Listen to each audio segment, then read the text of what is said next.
अगर आप प्रॉपर्टी में इन्वेस्ट करने की सोच रहे हैं और आपको समझ नहीं आ रहा है कि दुबई में इन्वेस्ट करें या फिर इंडिया में, तो ये वाली वीडियो आपके लिए गेम चेंजर होने वाली है। अगर आपने सही जगह पे इन्वेस्ट किया तो आप बन सकते हैं मिलियनेयर, और कहीं पर आपने गलती से भी गलत जगह पे इन्वेस्ट कर दिया तो आपकी प्रॉपर्टी की होगी ज़ीरो ग्रोथ और आपको झेलना पड़ सकता है बहुत सारा नुकसान। इस वीडियो में मैं आपको फैक्ट्स के साथ बताऊंगा कि दुबई और इंडिया की रियल एस्टेट मार्केट में कौन जीत रहा है, और एंड में आपको एक सॉलिड स्ट्रैटेजी मिलेगी जिसके जरिए आप लाखों का फायदा उठा सकते हैं।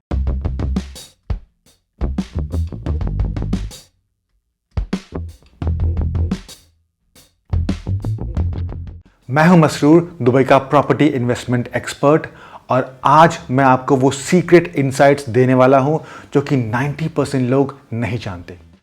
और हाँ, अगर आप दुबई के प्रॉपर्टी में इन्वेस्ट करना चाहते हैं तो आप डिस्क्रिप्शन में दिए गए नंबर पर मुझे मैसेज करें, तो मैं और मेरी टीम आपको दुबई की बेस्ट इन्वेस्टमेंट डील ला कर देंगे।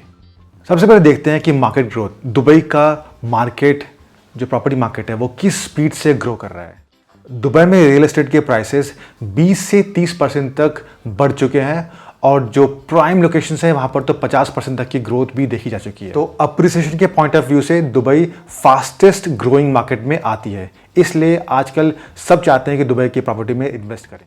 तो अगर वहीं पे कंपेयर करें इंडिया से, इंडिया में प्रॉपर्टी की जो ग्रोथ है वो उस रेट से नहीं बढ़ती है, क्योंकि वहां पर प्रॉपर्टी की डिमांड है, बट लेकिन इंफ्रास्ट्रक्चर और जो पॉलिसीज हैं वो उतनी अच्छी नहीं है दुबई के कंपैरिजन में। इसलिए इंडिया की प्रॉपर्टी उतनी तेजी से अप्रिशिएट नहीं करती है जितना दुबई में करेगी। मतलब जो फायदा दुबई का एक इन्वेस्टर 2 साल में ले लेगा, उस फायदे को लेने के लिए इंडिया के इन्वेस्टर को कम से कम 7 से 10 साल तक लग जाएंगे। तो प्रॉपर्टी का अप्रिसिएशन जो है वो बहुत ज़्यादा कंपैरेटिवली सेम नहीं है। एग्जाम्पल के तौर पे हमारे एक जानने में यहाँ पे जो रहते हैं, उन्होंने 2021 में एक प्रॉपर्टी ली थी दुबई के अंदर में 1 करोड़ में, और आज उसकी वैल्यू 1.5 करोड़ है। तो 50 लाख का फायदा सीधा उनको हो गया, और ऐसी ग्रोथ इंडिया में मिलना बहुत मुश्किल है। अब इन्वेस्टमेंट का दूसरा सबसे बड़ा फैक्टर होता है रेंटल इनकम। आपका मेन मोटिव होता है कि आप दुबई में प्रॉपर्टी खरीद लें, और जो प्रॉपर्टी का अप्रिसिएशन होगा उसके साथ में आपको हर महीने अच्छी खासी रेंटल अमाउंट मिलती रहे। तो दुबई में जो आपको रेंटल यील्ड मिलेगा वो 6 से 9% तक का एवरेज रेंटल यील्ड मिलता है, और वहीं पर इंडिया में आपको 1% से लेके 3% या 4% तक का आपको रेंटल यील्ड मिलेगा। तो कंपैरिजन करें तो ज़मीन आसमान का फ़र्क है दोनों इंडिया और दुबई में रेंटल यील्ड के मामले में। और जो ये रेंटल यील्ड की बात कर रहा हूँ वो आपका नेट रेंटल यील्ड है, जो कि आपका एनुअल मेंटेनेंस चार्जेस और सर्विस चार्जेस माइनस करने के बाद बता रहा हूँ, क्योंकि इंडिया में जो एनुअल मेंटेनेंस चार्जेस होते हैं वो कंपैरेटिवली कम होते हैं, बट दुबई में बहुत ज़्यादा होते हैं। तो उसके बावजूद आपकी जो नेट रेंटल इनकम होती है वो बहुत हाई होती है। तो एग्जांपल की बात करें तो अगर आपने इंडिया में 1 करोड़ की कोई प्रॉपर्टी में इन्वेस्ट किया तो आपको 20,000 से 40,000 रुपये तक का मंथली रेंट मिल सकता है, और वहीं पर अगर आपने दुबई में इन्वेस्ट किया तो आपको 70,000 से लेकर 90,000 तक का मंथली रेंटल मिल सकता है।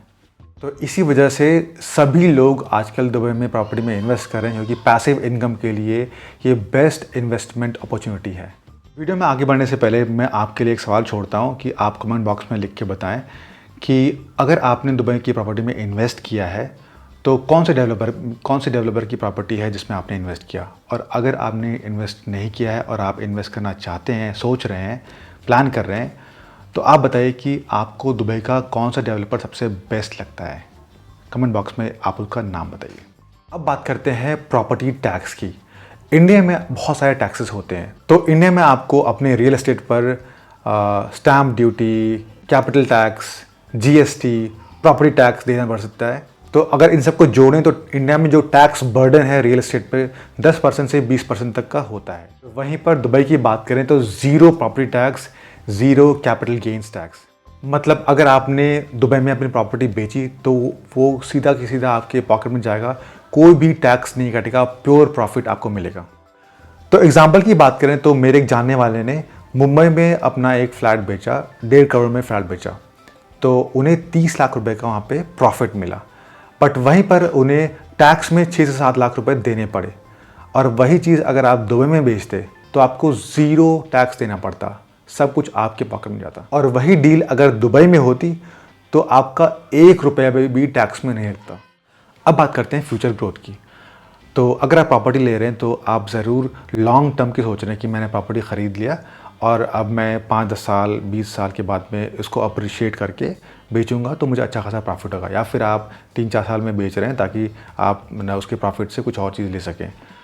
तो अगर आप 5 से 10 साल का लॉन्ग टर्म विजन लेके चल रहे हैं तो देखते हैं कि दुबई और इंडिया में से कौन सी जगह आपको ज़्यादा रिटर्न ला के देगी। तो दुबई में हो रहा है इस टाइम रियल एस्टेट का बूम, क्योंकि अगर आप देखेंगे तो दुबई की जो रियल एस्टेट मार्केट है वो ऑलमोस्ट 2008 के जो रिकॉर्ड मार्केट उस टाइम पर था उस लेवल तक पहुंच चुकी है, और 2021 से अभी तक ऑलमोस्ट 50 से 60% तक का अप्रिसिएशन मार्केट में देखा गया है। स्टैटिस्टिक्स की बात करें तो ऑलमोस्ट एक प्रोजेक्ट रोज़ लॉन्च हो रहा है, और बहुत सारे ऐसे प्रोजेक्ट्स हैं अच्छे अच्छे डेवलपर्स के जो लॉन्च होने के 1-2 घंटे में ऑलमोस्ट सोल्ड आउट हो जाते हैं। तो दुनिया से हर जगह से लोग यहाँ पे आ रहे हैं दुबई की प्रॉपर्टी मार्केट में इन्वेस्ट करने के लिए, ख़रीदने के लिए, क्योंकि यहाँ की मार्केट बहुत ही ज़्यादा लुक्रेटिव है, रिटर्न्स ज़्यादा हैं, रेंटल यील्ड्स बहुत ज़्यादा हैं। और अगर विलास की बात करें, लग्जरी विलास की बात करें, टाउन हाउसेस की बात करें, तो इस टाइम पर इनकी डिमांड बहुत ज़्यादा है, क्योंकि सप्लाई मार्केट में कम है, इतने ज़्यादा प्रोजेक्ट्स नहीं आते हैं जो कि विलास या टाउन हाउसेस बनाते हैं। और यहाँ पे जितने भी अमीर एक्सपैट्स रहते हैं, फॉरेनर्स रहते हैं, वो कम्युनिटी लिविंग और विलास को ही प्रेफर करते हैं, इसलिए इनकी रेंटल यील्ड बहुत ज़्यादा होती है, इनकी प्राइसेस भी बहुत ज़्यादा हाई होते हैं। तो अगर आपने किसी भी टाउन हाउस या विला में इन्वेस्ट कर लिया तो वो आपकी बेस्ट इन्वेस्टमेंट डील होगी। तो एग्जांपल के तौर पर यहाँ पर एक जगह है दमाक हिल्स 2, और वो दुबई के सिटी सेंटर से काफ़ी दूर पर है, ऑलमोस्ट 40 मिनट्स लगते हैं वहाँ पहुँचने के लिए। तो 2021 में जब हम लोग अपने ख़ुद का घर ढूंढ रहे थे ख़रीदने के लिए, तो हम वहाँ पर गए, और वहाँ पे हमारे कुछ फ्रेंड्स भी रहते थे रेंट लेके। तो उस टाइम पर हमें लगा कि वो जगह बहुत दूर है, और हम बहुत मजाक करते थे अपने दोस्तों के साथ में कि वो जो जगह है वो एंड ऑफ द वर्ल्ड है, ऐसे वो पायरेट्स ऑफ कैरिबियन की मूवी थी एंड ऑफ द वर्ल्ड, कि वो एकदम दुनिया के बाहर है। और बट आज के 3 साल के बाद में उस टाइम पे वो वहाँ पे जो टाउन हाउसेस थे वो 800,000 में मिल रहे थे, और हम उस टाइम पे हमने उसको कभी कंसिडर नहीं किया। और आज के टाइम पर वही टाउन हाउसेस की वैल्यू 1.3 मिलियन 1.4 मिलियन है। तो ऑलमोस्ट 70 to 80% का अप्रिसिएशन उन्होंने देख लिया विद इन प्रीवियस 3 ईयर्स। तो ये आप दिस इज़ एग्जांपल कि आप देख रहे हैं कि कितनी तेज़ी से जो मार्केट है दुबई का अप्रिशिएट कर रहा है। अब बात करते हैं इन्वेस्टमेंट फ्रेंडली पॉलिसीज़ की। तो जो दुबई की मार्केट है वो बहुत ज़्यादा स्ट्रॉन्ग मार्केट है, और यहाँ की इकॉनमी बहुत सारी चीज़ों के साथ में चलती है, और यहाँ की जो गवर्नमेंट है नए नए अच्छे अच्छे पॉलिसीज़ लॉन्च करते रहते हैं, नए नए वीज़ा जैसे इन्वेस्टर वीज़ास लॉन्च करते रहते हैं, लॉन्च किया, और बहुत सारे डिफरेंट वीज़ास लॉन्च करते हैं जिससे कि बाहर से लोग आके यहाँ पे रह सकते हैं। और इसके अलावा न्यू मेगा प्रोजेक्ट्स लॉन्च करते हैं, जैसे उन्होंने अभी नया वाला एयरपोर्ट लॉन्च किया जो कि दुनिया का सबसे बड़ा एयरपोर्ट होगा। तो उसके अराउंड बहुत सारे नए मेगा प्रोजेक्ट्स लॉन्च हो गए जो कि इन्वेस्टर्स के लिए बहुत लुक्रेटिव हैं।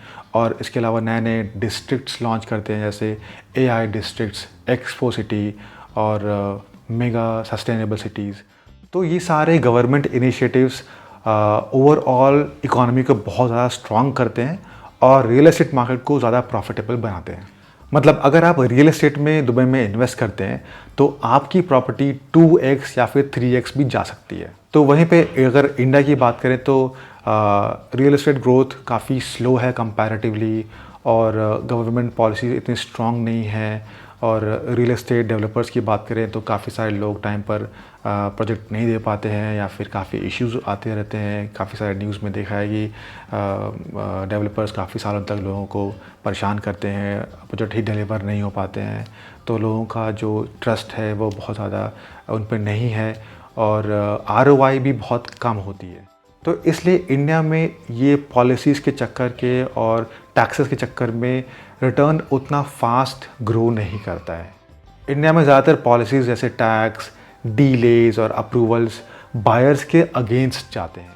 अब मैं आपको दूंगा कुछ बोनस टिप्स कि न्यू इन्वेस्टमेंट ट्रेंड्स क्या हैं 2025 में, कि smart investors, smart real estate investors क्या कर रहे हैं। तो सबसे पहला पॉइंट है शॉर्ट टर्म रेंटल्स में बूम।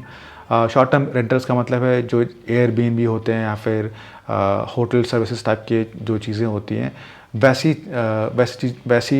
प्रॉपर्टी में आप इन्वेस्ट कर सकते हैं। या फिर आपने जो प्रॉपर्टी ख़रीदी है उसे खुद रेंटल पे चढ़ाने के बजाय आप कुछ कंपनीज़ को हायर कर सकते हैं जो आपके लिए शॉर्ट टर्म रेंटल्स लेकर आएंगे। तो जो आपका ओवरऑल रेंटल है साल का, वो बहुत ज़्यादा होगा कंपैरेटिवली अगर आपने किसी को 1 साल के लिए दिया है। दूसरा पॉइंट है ऑफ प्लान प्रॉपर्टीज़। तो ऑफ प्लान प्रॉपर्टीज़ का मतलब है कि जो प्रॉपर्टी रेडी नहीं है, लॉन्च होने के टाइम पे आपने उसमें इन्वेस्ट कर लिया, वो बेस्ट रिटर्न ऑफ इन्वेस्टमेंट देता है, क्योंकि ऑफ प्लान प्रॉपर्टीज़ का जो प्राइस होता है वो 20 से 30% लोअर प्राइस होता है देन द मार्केट। और आपने अगर ऑफ प्लान प्रॉपर्टीज़ में इन्वेस्ट किया और 2-3 साल में जब तक प्रॉपर्टी रेडी होती है तब तक उसका जो प्राइस होता है वो अप्रिशिएट कर जाता है। तो आप चाहे तो प्रॉपर्टी हैंड ओवर लेने के बाद में एग्ज़िट कर सकते हैं और 30% 40% का जो ग्रोथ है वो प्रॉफिट उठाकर बाहर निकल सकते हैं। काफ़ी सारे लोग ये चीज़ करते हैं, इसे बोलते हैं प्रॉपर्टी फ्लिप करना।